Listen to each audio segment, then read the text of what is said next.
C'est un échange qui a permis au ministre délégué en charge de la décentralisation et du développement local de débattre sans langue de bois avec les présidents des conseils municipaux et départementaux des collectivités locales, les maires d'arrondissement et élus locaux sur les enjeux, défis et perspectives de la décentralisation en République du Congo.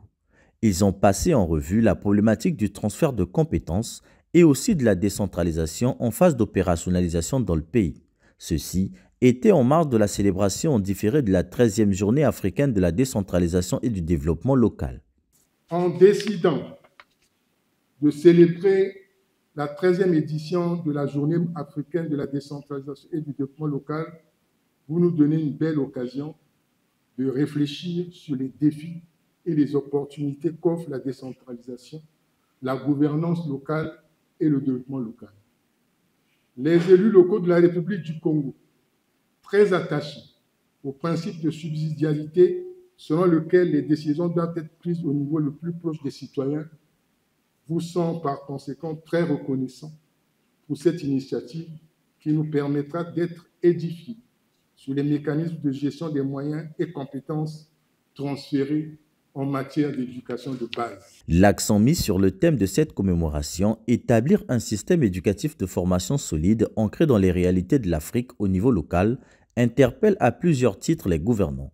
Face à ces acteurs en charge de la matérialisation de la décentralisation et des stratégies de développement local, Juste Désiré Mundele a mis en lumière les avancées du pays en la matière. La République du Congo est un État décentralisé. Il s'est rappelé qu'en République du Congo, le système éducatif est soumis aux choix fondamentaux de la nation, c'est-à-dire les programmes, les stratégies, la politique de l'éducation est du ressort de l'État. Et donc, c'est la responsabilité du service public qu'à quelconque, en fait, et donc les services déconcentrés, quelconque, toute la stratégie en ce qui concerne donc la qualité de l'enseignement, la qualité de l'éducation. Cependant, avec la décentralisation, les collectivités locales, donc la structure décentralisée vient appuyer la structure déconcentrée.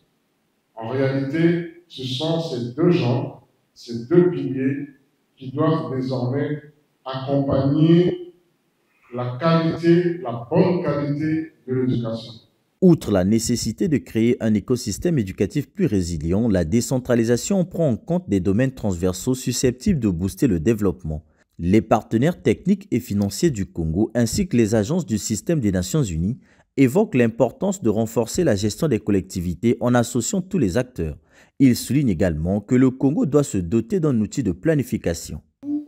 Que le cadre soit pleinement efficace, il est impératif de renforcer et le rendre opérationnel.